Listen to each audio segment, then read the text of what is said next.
People who used to not believe in ghosts but do now, what experience changed your mind? Story 1. Ooh, I have a story. So in high school, I worked kids' birthday parties. The place was basically a giant gym, and gymnastics/dance classes were also held there. One day, I came in, and one of the girls I worked with, who was very spiritual and very religious, was totally freaked out. During the gymnastics class she taught that morning, one of the kids was staring up at the ceiling. When she asked the kid what he was doing, he said, "There's a little boy up there," and pointed at the ceiling. Strange enough, but whatever. Kids are weird. Later, 2 girls who were working a birthday party before mine came out of the gym and were visibly shaken. A pair of 5-year-old twins went down a slide and then stared at the ceiling. They both said that there was a little boy up there, in the same spot on the ceiling that the kid from the morning gymnastics class. We all went in and inspected the ceiling. Of course, it was just a regular, gray, warehouse-wide ceiling. But we were all super freaked out at that point. During my party, I was pushing a little boy on the giant swing we had in the gym. He, too, began to stare at the ceiling. He said directly to my face, "Hey, there's a little boy up there." We told all of our coworkers and managers about the 3 separate experiences we had today with children from different parties and classes seeing a little boy on the ceiling. The next day, we had downtime between parties, and nobody was in the gym. There are cameras in the gym that allow parents to see their children playing from the lobby. My manager called us out of the break room. "Guys, check this out." We come out and see the screen, which is streaming from the gym, showing that giant swing going back and forth. Nobody's in there. It's just the swing going.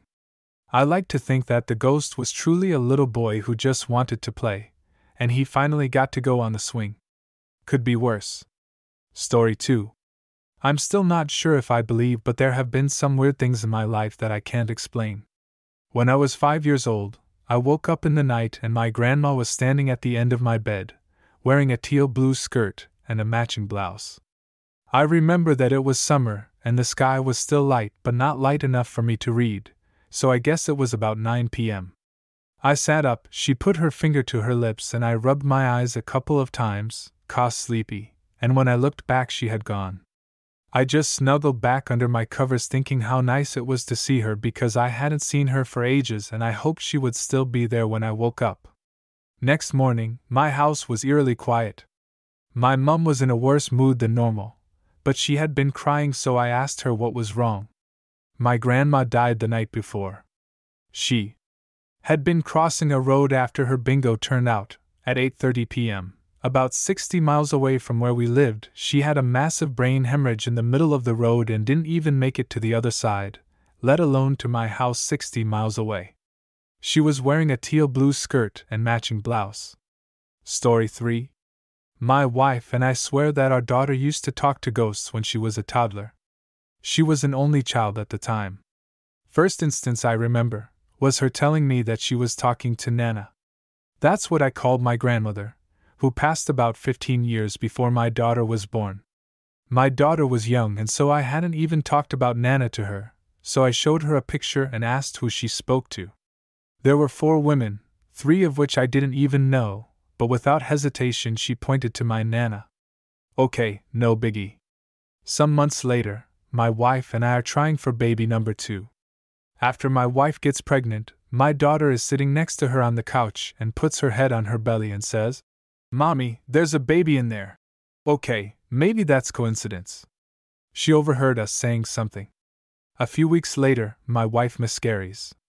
Maybe my daughter picked up on our sadness, who knows, but she again puts her head on her stomach and says, "Mommy, there's no baby in there anymore." Then, several months and one more very early miscarriage later, my daughter tells us, "I was talking to my brother last night and he said that my sister is coming to live with me soon." Again, she's an only child and had no living brother. We were still trying at this point, but had not taken any tests. We picked one up that night, and sure enough, pregnant. When time came to reveal the gender, I wasn't even interested. My daughter had already said it was a girl. Sure enough, I have 2 daughters. Story 4. Once when I was in university, I went to go see my therapist, whom I had been seeing twice a week for about 5 months. On this day he was uncharacteristically quiet, and I asked him if he was all right. He said he was fine, and we continued through what would be one of our most breakthrough sessions. A lot of repressed memories came up through it that have helped me to heal. At the end of the session, I asked him why he was acting differently today than other days. He said when I walked in I was accompanied by a warrior-like person. He said he had the overwhelming feeling to perform as best he professionally could that day, and that he got the sense this warrior had fought a lot of battles to protect me. This would seem coincidental, except for 10 years later I was living on the other side of the world. I had a Puerto Rican neighbor I would see occasionally, and eventually got pretty close with him and his family. One day as I was walking by, he kind of gets quiet and weird and then says in broken English, "Do you know there is a soldier who follows you around?" I knew instantly who he was talking about. In both instances the warrior/soldier was described the same, just over 6 feet, blonde curly hair, wearing primitive warrior clothing, and strangely, a white guy. Neither of these people could have known that my closest brother, who passed away at 14, was over 6 feet tall with blonde curly hair, and always was my protector. Story 5. My girlfriend's grandfather's ashes were on a little shelf in the living room, right next to a very solid/heavy angel statue. Well, one weekend she and I are fooling around on the living room couch, and out of the corner of my eye, I see the angel statue fly off the wall, accompanied with a deep grunt. Now when I say this thing flew off the wall, I'm talking 7 to 8 feet of air before landing on the hardwood and leaving a dent where the wing hit. Even if this thing had fell off the wall, it would have dropped straight down, not soared with force. Well, we both stood there in shock, and I whispered if she had heard the grunt as well, to which she agreed. So we both booked it for the day. Well, that night at dinner we told her parents what happened, leaving out the naughty bit, and Megan's younger sister burst into tears saying she had seen a dark figure at the foot of her bed the last couple's nights but didn't want anyone to think she was crazy. Grandfather that died had mental health issues that caused a lot of pain. Well, after that day I was a believer. Story 6. When I was about 10 to 14 I had terrible insomnia. I would imagine things and felt incredibly unsafe, as though I was being watched, although I never admitted this to anyone. I began only sleeping on the couch, with my back against the wall, and had to have the TV or some sort of light on. I missed an immense amount of school because of this, so my mom had me see a neurologist. The neurologist diagnosed me with some things, but the crazy part was during my sleep study I slept amazingly well, no issues at all, and slept in the real bed. Eventually I got transferred to a children's hospital, and speaking to the doctor I explained I would see things and felt uncomfortable. They had thought I was experiencing sleep paralysis. When they told my mom, she went ghost white. She pulled me aside and explained she was experiencing things too. She described in detail what I was seeing. That evening she approached my brother and asked broad questions. "Do you have anything weird happen in home?" etc. He also described what we experienced.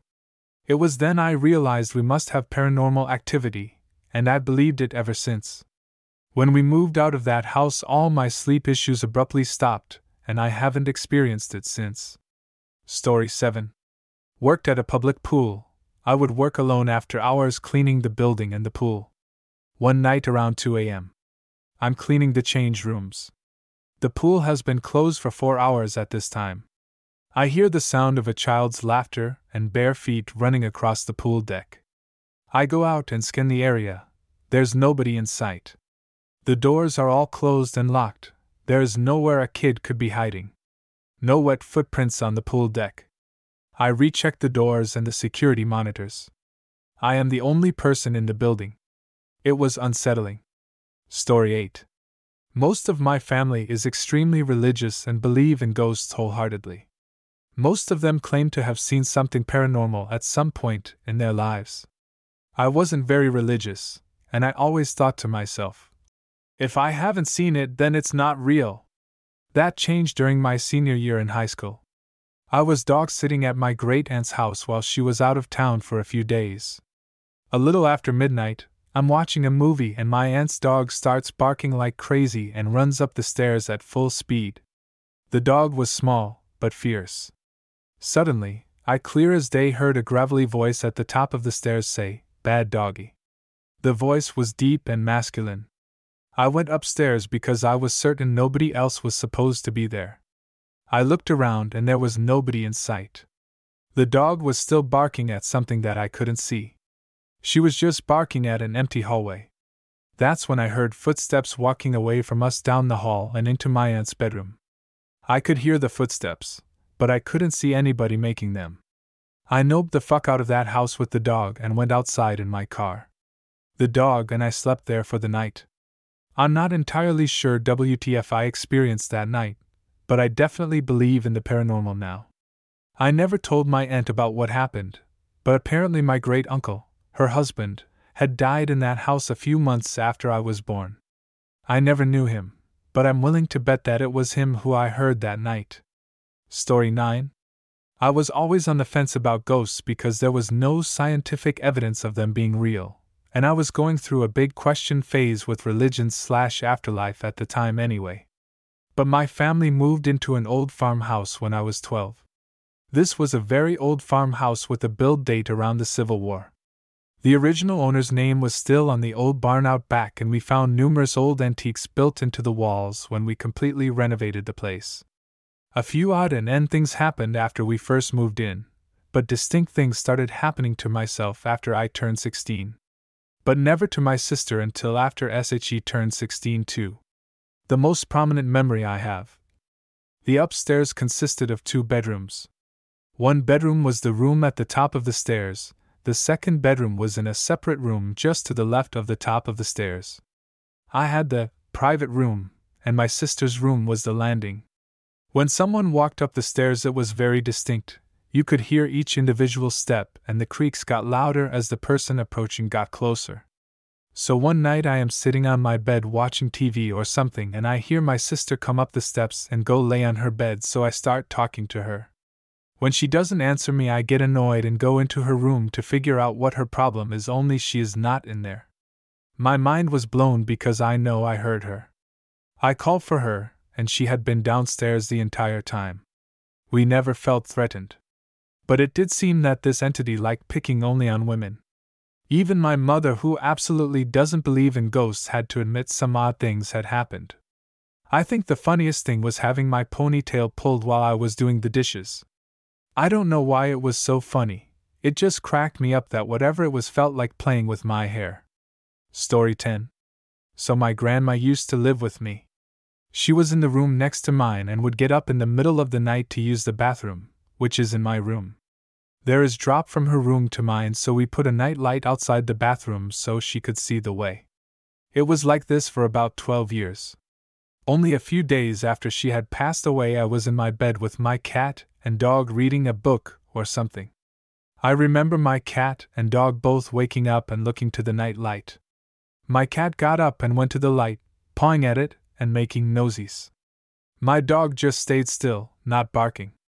I would grab him so he would calm down or go to sleep, but he never took his eyes off that spot. That's when I saw what I can only say looked like light bend around the night light. I was positive it was my grandma coming back to use the bathroom and or check on me in the house. To this day, she died about 5 years ago. I still have that night light there and turn it on every night for her. I haven't seen her or experienced anything like it again, but I'm sure she's still around. Story 11. When I was in my late 20s I was dating my girlfriend, soon-to-be wife. We had been together for a while. One summer, July 3rd, her sister was abducted and killed by a group of 6 men.